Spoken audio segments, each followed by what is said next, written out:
Hello friends, ಅಸ್ಸಲಾಮು ಅಲೈಕುಮ್. ಎಲ್ಲರಿಗೂ ನಮಸ್ಕಾರ. Welcome to my channel me and my angels. ಇವತ್ತು ನಾನು ಪಿಸ್ತಾ ಐಸ್ ಕ್ರೀಮ್ನ ಸಿಂಪಲ್ಲಾಗಿ ಈಸಿಯಾಗಿ ಮನೆಯಲ್ಲೇ ಹೇಗೆ ಮಾಡೋದು ಅಂತ ಹೇಳ್ತೀನಿ ಫ್ರೆಂಡ್ಸ್. ತುಂಬ ಟೇಸ್ಟಿಯಾಗಿರುತ್ತೆ. ನಾವು ತುಂಬ ಸಿಂಪಲ್ಲಾಗಿ ಇದನ್ನು ಮನೆಯಲ್ಲೇ ಮಾಡ್ಕೊಳ್ಬೋದು. ಬನ್ನಿ ಈಗ ಇದನ್ನು ಹೇಗೆ ಮಾಡೋದು ಅಂತ ನೋಡೋಣ. ಫಸ್ಟು ನಾವು ಒಂದು 3 ಟೇಬಲ್ ಸ್ಪೂನಷ್ಟು ಪಿಸ್ತಾ ತೊಗೊಂಡು ಇದನ್ನು ಒಂದು ಸ್ವಲ್ಪ ರುಬ್ಕೊಳ್ಬೇಕು. ಇದು ಜಾಸ್ತಿ ನುಣ್ಣಗೆ ಪೌಡ್ರ್ ಮಾಡಬಾರ್ದು, ಈ ರೀತಿ ದಪ್ಪ ದಪ್ಪ ರುಬ್ಕೊಳ್ಬೇಕು. ಈಗ ಇದರಲ್ಲಿ 1 ಟೇಬಲ್ ಸ್ಪೂನಷ್ಟು ಪಕ್ಕಕ್ಕೆ ತೆಗೆದಿಟ್ಕೊಳ್ಳೋಣ. ಈಗ ನಾವು ಕಂಡೆನ್ಸೆಡ್ ಮಿಲ್ಕ್ನ ರೆಡಿ ಮಾಡ್ಕೊಳ್ಳೋಣ. ಇದಕ್ಕೆ ಫಸ್ಟು ನಾವು ಒಂದು ಪ್ಯಾನಲ್ಲಿ 2 ಕಪ್ಪಷ್ಟು ಹಾಲು ಹಾಕ್ಕೊಂಡು ಅರ್ಧ ಕಪ್ಪಷ್ಟು ಸಕ್ಕರೆ ಹಾಕ್ಕೊಂಡು ಹಾಲನ್ನ ಚೆನ್ನಾಗಿ ಕಾಯಿಸ್ಕೊಳ್ಬೇಕು. ಒಂದು 10 ನಿಮಿಷ ಮೀಡಿಯಮ್ ಫ್ಲೇಮಲ್ಲಿ ಚೆನ್ನಾಗಿ ಕಾಯಿಸಬೇಕು. ಈ ರೀತಿ ಕುದಿ ಬರಬೇಕಾದ್ರೆ ಮಧ್ಯ ಮಧ್ಯ ಕಲಿಸ್ತಾ ಇರಬೇಕು, ಇಲ್ಲಾಂದರೆ ಹಾಲು ಸೀದೋಗುತ್ತೆ. ಒಂದು 10 ನಿಮಿಷ ಆದಮೇಲೆ ನೋಡಿ ಈಗ ರೆಡಿಯಾಗಿದೆ. ಇವಾಗ ಸ್ಟವ್ ಆಫ್ ಮಾಡ್ಕೊಳ್ಳೋಣ. ಇದು ರೆಡಿ ಸಿಕ್ಕತ್ತೆ, ರೆಡಿ ಬೇಕಾದರೂ ನಾವು ತಗೊಳ್ಬೋದು, ಇಲ್ಲಾಂದರೆ ಈ ರೀತಿ ಮನೆಯಲ್ಲೇ ಈಸಿಯಾಗಿ ಮಾಡ್ಕೊಳ್ಬೋದು. ಈಗ ನಾವು ಒಂದು ಬೌಲಲ್ಲಿ 2 ಕಪ್ಪಷ್ಟು ವಿಪ್ಪಿಂಗ್ ಕ್ರೀಮ್ ಹಾಕ್ಕೊಳ್ಬೇಕು. ನಾನು ಈ ರೀತಿ ಸ್ಟಾರ್ ವಿಪ್ ಕ್ರೀಮ್ ತೊಗೊಳ್ತಾ ಇದ್ದೀನಿ. ಈ ವಿಪ್ಪಿಂಗ್ ಕ್ರೀಮ್ನ ಹಾಕ್ಕೊಂಡು ಇದನ್ನು 1 ನಿಮಿಷ ಬೀಟ್ ಮಾಡ್ಕೊಳ್ಬೇಕು.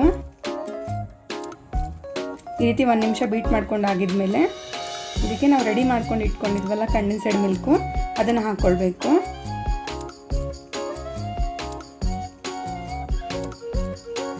ಇದು ಹಾಕಿದ ಮೇಲೆ ನಾವು ರುಬ್ಬಿಟ್ಕೊಂಡಿದ್ವಲ್ಲ ಪಿಸ್ತಾನ, ಅದನ್ನು ಹಾಕ್ಕೊಳ್ಬೇಕು. ಈಗ ನಾವು ಇದಕ್ಕೆ ಗ್ರೀನು ಫುಡ್ ಕಲರ್ ಹಾಕ್ಕೊಳ್ಳೋಣ. ಗ್ರೀನ್ ಕಲರು ಸ್ವಲ್ಪ ಹಾಕ್ಕೊಳ್ಬೇಕು. ಇವಾಗ ಇದನ್ನು ಒಂದು 2 ನಿಮಿಷ ಬೀಟ್ ಮಾಡ್ಕೊಳ್ಬೇಕು. 2 ನಿಮಿಷ ಇದನ್ನು ಹೈ ಸ್ಪೀಡಲ್ಲಿ ಬೀಟ್ ಮಾಡ್ಕೊಳ್ಬೇಕು. ಈಗ ನೋಡಿ ಆಗಿದೆ.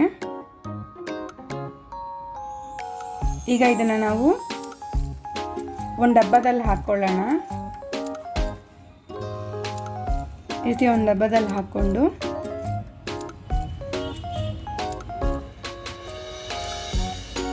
ನಾವು ಇದನ್ನೆಲ್ಲ ಸ್ವಲ್ಪ ಮೇಲೆ ಲೆವೆಲ್ ಮಾಡಬೇಕು.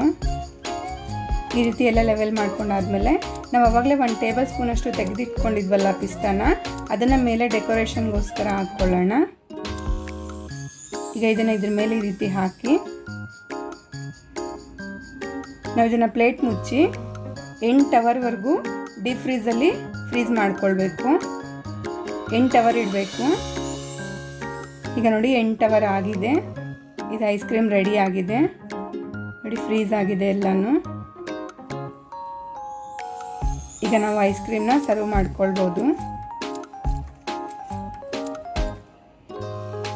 ನೋಡಿ ಫ್ರೆಂಡ್ಸ್, ಎಷ್ಟು ಈಸಿಯಾಗಿ ಮನೆಯಲ್ಲೇ ತುಂಬ ಸಿಂಪಲ್ಲಾಗಿ ಮಾಡ್ಕೊಳ್ಬೋದು ನಾವು. ತುಂಬ ಟೇಸ್ಟಿಯಾಗಿದೆ ಫ್ರೆಂಡ್ಸ್.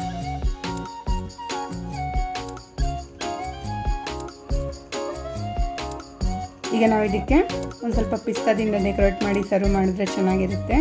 ತಿನ್ನೋಕ್ಕೆ ತುಂಬ ಟೇಸ್ಟಿಯಾಗಿದೆ ಫ್ರೆಂಡ್ಸ್. ನೀವು ಮನೆಯಲ್ಲಿ ಒಂದ್ಸತಿ ಟ್ರೈ ಮಾಡಿ.